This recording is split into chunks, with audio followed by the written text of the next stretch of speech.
This might be odd, but do you know what a bearing is? This is important to know because the history of Volvo automobile concern is inextricably linked with ball bearings. The first prototype of modern bearings appeared several thousand years ago. Our distant ancestors created the first sliding mechanisms for moving heavy and for using the first drills and splinters. Great inventor Leonardo da Vinci created the first real ball bearing, thanks to which friction and sliding finally became accessible. But only 400 years after this discovery, the first ball bearing was used in manufacturing. But how is it all related to Volvo? At the beginning of 20th century, a 30-year-old engineer, Sven Dinsvit, invented the multi-row self-adjusting ball bearing and soon founded SKF in a small Swedish town called Gothenburg. Well, as of today, we can say that SKF is the world's largest manufacturer of ball bearings. And it is the company to thank for the rest of the story. On May 11 in 1915, SKF registered the Volvo trademark, just in case, to use in the future for the US market, but it was never used for ball bearings. The Volvo name and company were almost forgotten and came into use only when SKF employee Assar Gabrielsen and engineer Gustav Larsson managed to convince SKF to start producing experimental cars. At that time, American cars were leading in the auto manufacturing market, and although many Swedish entrepreneurs tried to assemble cars in Sweden, none of them managed to achieve significant success. So the Swedish automobile niche happened to be empty. Assar Gabrielsen was an economist working for SKF for 6 years, and he knew that many European companies had already begun to invest in the industry. So he suggested SKF start producing cars because the niche seemed financially attractive. But this didn't impress SKF management. Did it stop him? Not really. A little later, Gabrielsen met his old friend Gustav Larsson, a mechanical engineer who briefly worked for SKF earlier. Larsson at that time was pretty busy at AB Galco, but during the conversation it turned out that both of them had a long dream of designing the first truly Swedish car that could compete with Ford. They complemented each other perfectly. If Larsson was an engineer and genius, then Gabrielsen understood a lot about business. So how did these two men with no car experience create Volvo? At first, they agreed that Larsson would build 10 cars, perform all engineering works and develop an investment plan, but it would be for free, unless this plan would impress SKF management. Gabrielsen was responsible for all the costs, but this also meant he could sell this venture to anyone interested whenever he wanted to. Pretty risky for Larsson, didn't you think? But Larsson agreed, and a year and a half later, they presented their prototype along with a plan to SKF. Management agreed to invest in the project, suggesting that Gabrielsen and Larsson used their almost forgotten Volvo subsidiary to implement their ideas. So, on August 10, 1926, the Volvo car company was founded as a subsidiary of SKF. Gabrielsen was appointed managing director, and Larsson became technical manager at Volvo. All 10 prototypes, drawings, and calculations were transferred to Volvo. Gabrielsen was reimbursed for all costs, and Larsson was finally paid for his efforts. Now, all was left to compete with American cars in the market. This is when the story gets a little rocky. The first Volvo OV4 in 1927 was equipped with a 28 horsepower engine and could accelerate to 55 miles per hour. Of course, there was also a flower pot and window curtains. Also, it's worth noting that Volvo was the first to use a tempered windshield. So, if anything, it didn't shatter into large pieces that would seriously injure passengers, but bit into small pieces. The thing is, the first car was not a success. The open convertible didn't get much success in the Swedish climate, which is not surprising. I don't know what they were thinking. Later, Volvo produced mostly closed-top cars and convertibles that were better adapted to the climate and bumpy roads. In the first 2 years, Volvo produced about 1,000 cars, yet didn't have any profit. And all this time, SKF was forced to invest a lot of capital to maintain the operation of the subsidiary. So it was about time to think about diversification. The management decided to put trucks into production. Already in February 1928, Sweden first saw a Volvo truck called Series 1. It exceeded all expectations. 500 trucks were sold in record time. Instead of the expected 2 years, they were sold out in half a year. Soon, Volvo released the second, third, and fourth series of trucks. Nevertheless, all these achievements were rather insignificant for the continuation of SKF investments in the automobile industry. It even came to the point that SKF management decided to sell the company to the president of Nash Motors in the USA. Literally, a day before Nash was supposed to arrive in Gothenburg to sign the deal, Gabrielsson finally convinced the board to cancel the deal and give Volvo another chance. It was not in vain. By the end of the next year, Volvo had little profit for the first time. 5 years later, Volvo was listed on the Stockholm Stock Exchange, after which SKF concluded that Volvo was now ready to stand on its own. Of course, all these successes inspired Gabrielsson and Larsson to keep going. SKF got rid of the majority of shares in the subsidiary and focused on its core business, the development and production of bearings. Volvo has become completely independent, but the rough times were yet to come. World War began, and due to shortages of gasoline and materials, Volvo was forced to switch to military purposes and create gas-powered special military vehicles and the first army jeeps. Since 1939, Volvo has become the main supplier of military trucks for the Swedish army. And not only, in the early 40s, aircraft engines were added to the growing range of military equipment. Volvo acquired a majority stake in Svensk Motor, later named Volvo Aero. The company has grown at a fast pace, but what about regular cars? Gabrielsson and Larsson didn't completely abandon them. In the first year of World War II, the 50,000th Volvo car rolled off the assembly line. But the market for the transport industry changed dramatically.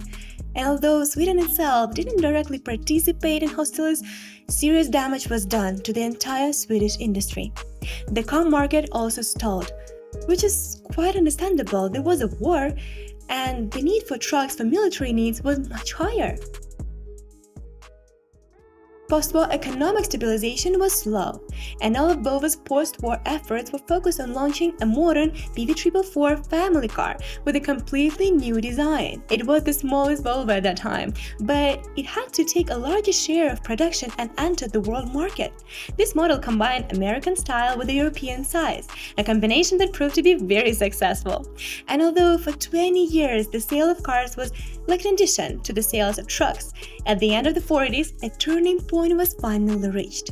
In 1949, the company managed to produce more cars than trucks and buses. By this time, Volvo already employed 6,000 people, and the company produced about 100,000 cars. That same family model, PV444, became the best-selling car in Sweden in 1952, and it doubled its car production by introducing a cheaper model a year later.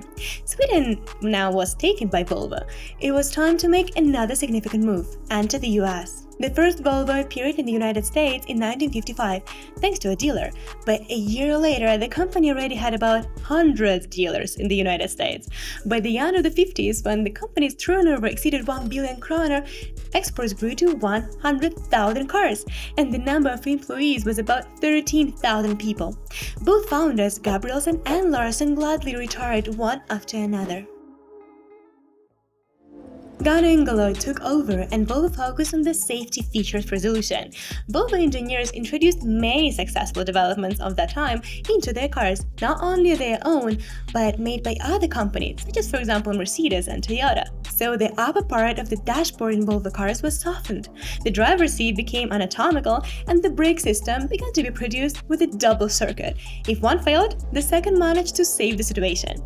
Do you know what is the biggest Volvo's invention? Few people know that 65 years ago, the first 3-point seat belts were introduced, the same V-shaped belts familiar to us that we use every day. This invention was made by Volvo engineer Niels Bolin at a time when driver and passenger safety was something of a secondary concern, and most other automakers used simple 2-point belts on the waist, similar to those used in aircraft. In general, the company could simply keep the patent for this invention, having won an advantage in the eyes of buyers, or license it and receive money from other automakers. Both were very profitable and would guarantee Niels Bolin and Volvo itself billions of dollars. But the inventor himself and the management of Volvo decided that 3-point seat belts should become public domain, and in the future not only a privilege, but also the standard of the auto industry, and began to issue patents to other manufacturers for free. So the invention of the Swedish engineer Volvo to this day saved millions of lives around the world, but Volvo cars are considered the safest, in the world, and in the event of an accident, a person most often remains unharmed. You're probably looking at Volvo cars prices, aren't you? Surely you have heard that every well-known world brand has its know-how, which is embodied in each subsequent modification. For example, BMW engineers have always focused on driving pleasure, Mercedes on the comfort of passengers, but Volvo has set a course for active and passive safety. So in the 70s, Volvo created a unique laboratory for the study of accidents involving their cars. Special mobile teams revealed photographs and accident claims, interviewed victims, and studied and analyzed vehicles in the safety laboratory in Gothenburg. In the 80s, Volvo introduced the baby basket for child safety in innovative side airbags in the driver's cab in the 90s. Same time, Volvo bought out 100% of the shares in Renault cargo department, creating a large transnational truck manufacturing concern, and in 99 it was divided into two separate companies, Volvo Cars and Volvo Group. Volvo Cars began to produce passenger cars and premium cars, while the Volvo Group began to produce trucks, buses, construction road, and other equipment. Since 2008, there were rumors that Ford or Volkswagen would buy out Volvo Cars, but eventually Chinese car conglomerate Geely Holding Group took over Volvo in 2010. After acquiring Volvo, Geely largely maintained the autonomy of the Swedish brand and invested in the development of Volvo. So despite the takeover of Volvo under Geely, the company has continued to grow as an international automotive brand, staying true to its roots in Sweden and retaining its distinctive style and values. Volvo Trucks entered the second decade of the 21st century as even more powerful, efficient, safer, and more environmentally friendly.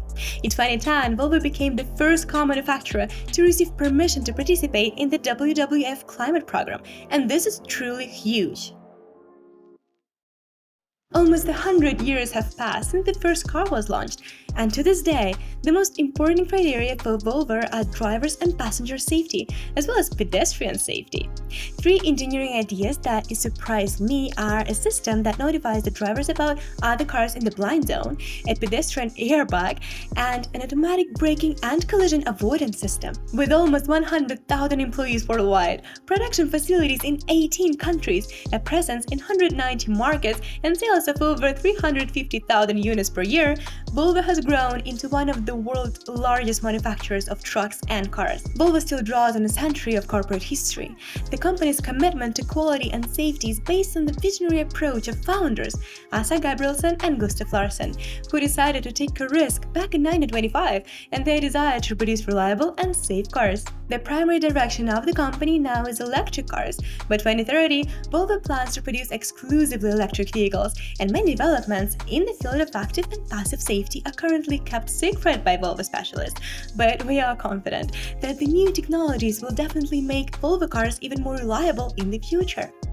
Don't give up on your ideas and dreams. Go ahead. Keep up learning, guys. Success is just the number of attempts.